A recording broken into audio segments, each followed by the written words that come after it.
I have a height requirement on my dating apps. It's set to minimum 6 foot tall. And the reason being is because I want to feel small around you. I'm only 5'3", but still. And also, I have a tall family, and if you're shorter than my brother, then that's just going to be humiliating.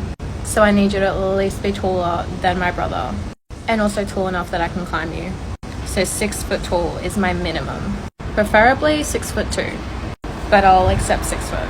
Wow, fam, she has a minimum height requirement because she needs to feel small. She is 5'3". Do you honestly think it's hard to make her feel small? I mean, a 5'8" guy who is tipping the scale at 300 pounds should more than suffice for that requirement. Oh wait, she justifies it because of her brother's height. Ladies, do you even comprehend how creepy it is to compare anything about the man you are going to sleep with your direct sibling? This logic only works in a woman's mind, but if men would use this woman's logic in dating, they will be labeled as creeps. Just think about this, ladies. How would it sound if a guy makes a video on not dating you because you are not as voluptuous as his sister?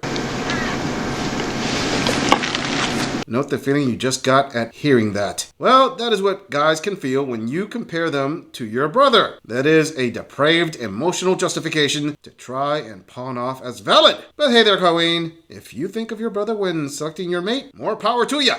I am sure there's a therapist out there somewhere waiting to work on that hot mess. Sorry. The voices. Moving on. According to Andrew Tate, there's no tactical advantage to getting married, which couldn't be further from the truth. So let's talk about all of the ways that marriage has been proven to benefit men. First, it improves their mental health.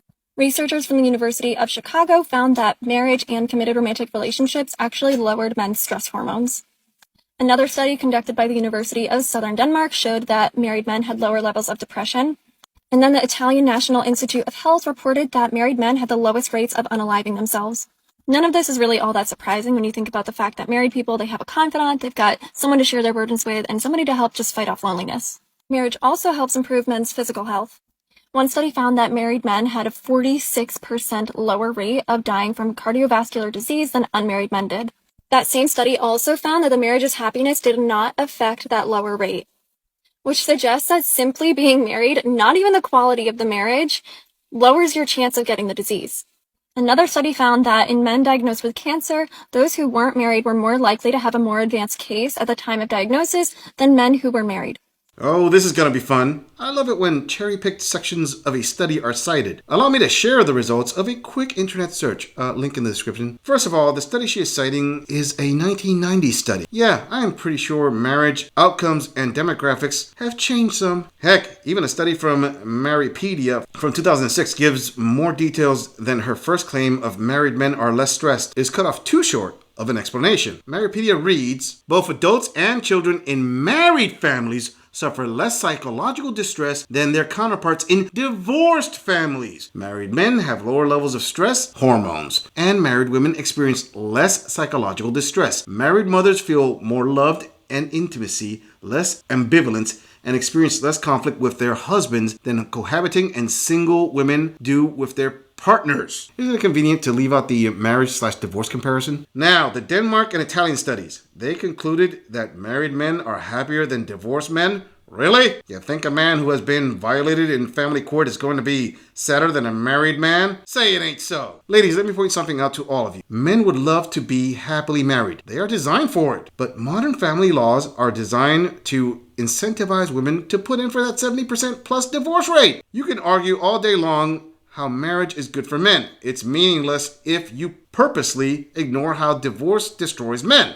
And marriage is also linked to a higher chance of survival. A survey conducted by the U.S. Medicare Health Outcomes found that married men, on average, live longer than their unmarried counterparts. Married men also make more money and are more successful. A report found that the average married man makes more money than everyone, from single men to single women to even married women. Married men have been shown to save more, work harder, and work more wisely, leading to greater success and fulfillment in their careers. They also have better lives in the bedroom. Research from the Institute of Family Studies found that 51% of married men reported being extremely satisfied with the intimacy in their lives, while only 36% of single men reported feeling this way. Married men are also less likely to make unhealthy lifestyle choices. A study from the University of Virginia found that married people on average drank less alcohol than single people. They're also more likely to eat healthier and less likely to smoke. Not only that, but according to Harvard Health, married people tend to take fewer risks with their health and keep regular doctor's appointments.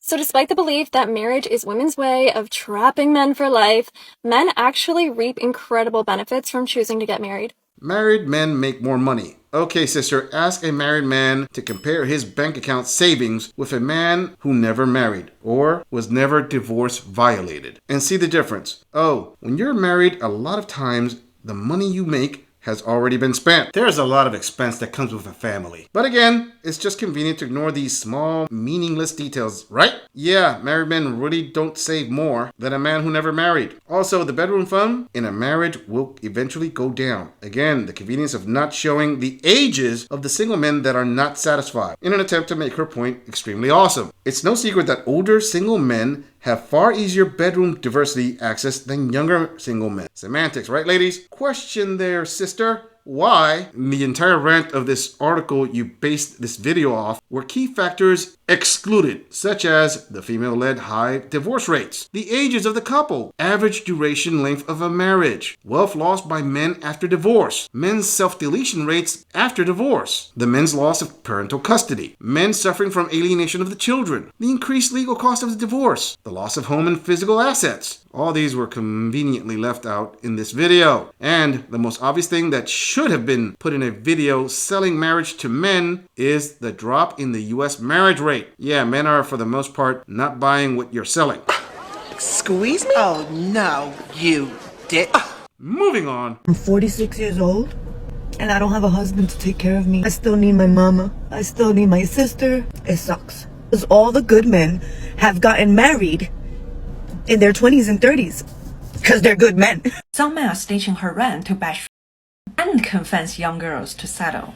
Here's the thing, girl, even if you did settle for a sweet, simple guy in your early 20s, you wouldn't know how that would turn out. You wouldn't know. If you watch interviews of survivors or simply divorced people, you'll see how many problems only emerge after they're married and have kids. Second, you don't want to rely on your original family. But is relying on a man any better? Just because some men are married doesn't mean they are good men. I've dated men divorced in their 40s. Dating them makes me understand why some women would rather losing everything and live with their mama than living with those men. You might be one of those women if you settled in your 20s. And guess what? Those women are now in their 40s, single just like you. I get it, you feel lonely. And you have this fantasy that if you did this or that in your early 20s, you wouldn't have these problems. Well, guess what? You can have worse problems if you settled. I find it so incredibly convenient when DA is cited by these hardcore womanists as an epidemic that only happens towards women. According to the NCADV, link in the description, 1 in 3 women and 1 in 4 men have experienced some form of physical V by an intimate partner. This includes a range of behaviors and in some cases might not be considered DV. And I need to be spanked now! Very clearly not a one-way thing. Also, note that men don't use fear of DV to stay away from relationships. Now, the reality is that women can yell out all day they are not going to settle until the cows come home. But queens keep forgetting that the men they want also don't have to settle for them. Listen, ladies, we can try to compete in the female favorite sporting event known as the Victim Olympics. But men tend to decide, for the most part, to pass on participation. And do you want to know why most men don't feel too much sympathy for the woman in the beginning of this video? How come? Tell me why! Say it! Say it! It's because there are far more lonely men out there than women, and I am certain men are sure that the crying queen passed up on her fair share of those she wasn't going to settle for. And it was 100% in her right to do exactly that. Just like she is 100% accountable for depending on her mother and sister instead of a man. Now that's a lot of damage! Moving on. Not so smart. I do wonder why women are opting out of marriages these days and men seem to be the only ones committed. It's almost as if marriage benefits men more because they get to save thousands of dollars by getting free labor and financial help from women. It's almost as if marriage provides a life of ease for men, even though they tried to spread the rhetoric that it provides the opposite. In fact, it's almost as if at this point in time, men need women more than women need men. Due to social factors, not biological ones, of course. Women are not leaving men because they're bored. They're leaving men because they are being emotionally, physically, psychologically, spiritually, financially, and reproductively abused. But I do find it ironic how my entire video was about why women are leaving, and yet you still chopped it up to boredom. Like I said, y'all are shooting yourselves in the foot when it comes to partnership. Marriage provides a life of ease for men, even though they tried to spread the rhetoric that it provides the opposite. Really there, Colleen? Is that why you see so many men on dating apps saying women need to woman up and take care of a man so he could be a stay-at-home husband while he supports her career growth? Nope. That would be the strong, independent XX chromosome crusaders that don't need no man. Making that requirement list they refuse to settle on. And yes, it can be argued women are leaving men because they are bored, as this queen's claims of emotional, psychological, spiritual, financial, and reproductively have been argued as subjective. Physical is the only one that no one will completely disagree with. Also, reproductive is defined, in Australia at least, as when you are stopped from making a reproductive choice. So explain to us how a man refusing to give his seed as to not have children with you is anything more than his personal choice. And in the West, women decide if a pregnancy goes full term. Maybe I am extremely ignorant, but I am confident when I say there aren't any laws on the books, at least in the US, that allow a man to have any reproductive rights other than abstinence. Also, it's not lost on me how this queen's argument to prove how marriage is more beneficial to men is actually self-defeating. I mean, she clearly was desperately grasping at straws to try and make it sound like women are absolute victims. How can you do that and be empowered at the same time? I wonder. If that is the case, then why are the men the ones walking away from marriage and women are the ones making videos trying to shame men into marriage? Desperate times call for desperate measures. Moving on. Here are 3 boundaries and non-negotiables that I implemented that changed my dating life and ultimately led me to the best boyfriend I have ever had. 1. I stopped letting emotionally unavailable partners or misogynistic trolls on the internet tell me that I was too much or too needy. I get it day in and day out. There's always somebody emotionally unavailable or some misogynist that's telling me that I'm too much and nobody wants a woman like me and I'm too strong, which all they're doing is just deflecting their inability to receive this and their discomfort onto me.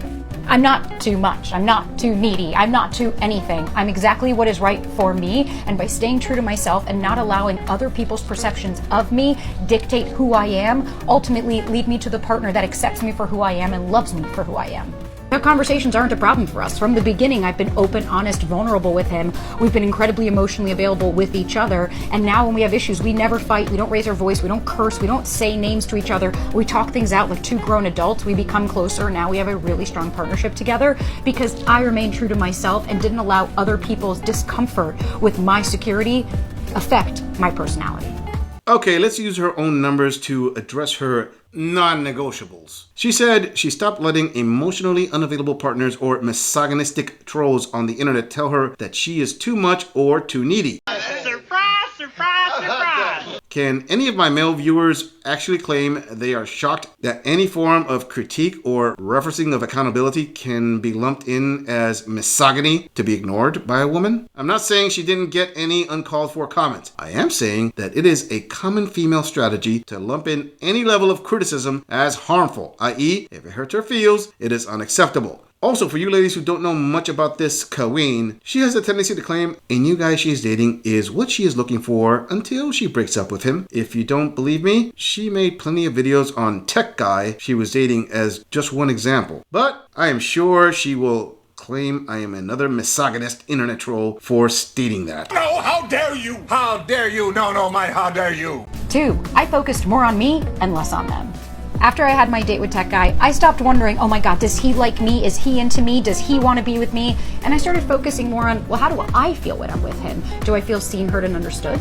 Do I feel safe? Did I feel like this person got me? Did I feel like they accepted me for who I am? Did I see consistency? Were they being reciprocal? Was this flowing, or was it always a constant struggle? So often, people are so disconnected from their own wants, needs, and desires that they can't even see when somebody amazing comes into their life or vice versa. And instead of focusing so heavily on why other people are doing this and what it says about them, start turning it inward so that you can grow and become the best version of yourself without waiting for other people to do the work that you need to do as well. Speak of the she mentioned Tech Guy's bad toxic traits. Let's just forget how he rushed over to help her when she busted one of her gams. He took her to the hospital and took care of her while she was mending. Dang it, my misogyny just came out. I mean, my previous comments of the guy is great until he isn't was obviously proven wrong here. I'm a bad gorilla for what I said earlier. Oh yeah, I recognize the error of my words. I have no recourse but to profusely apologize for my erroneous assumption. In fact, ladies, you should note how ignorant this gorilla really is and how my bias clouds my judgment. Ladies, don't take any type of dating advice from such an intolerant primate. He deserves nothing more than to be a spectacle at some zoo. This tatted up dating coach Kaween's advice obviously is the one to be followed. And 3, I stopped begging people to choose me or fulfill my needs when at the end of the day it was me who needed to do that. I don't need to convince anybody. I know my worth. I know I'm not for everybody. I know I'm a special cup of tea. And for the person that really cares about me and loves me, i.e. my partner now, I knew I would be just right. And I didn't need to convince him or sell him on me. I just had to show up as myself. He showed up as himself, and we both chose each other. Because at the end of the day, I loved myself more than the need to be loved by other people. I satisfied my own needs. I filled my own cup. I was there to support myself and love myself. And my partner was an addition to my life and not instead of.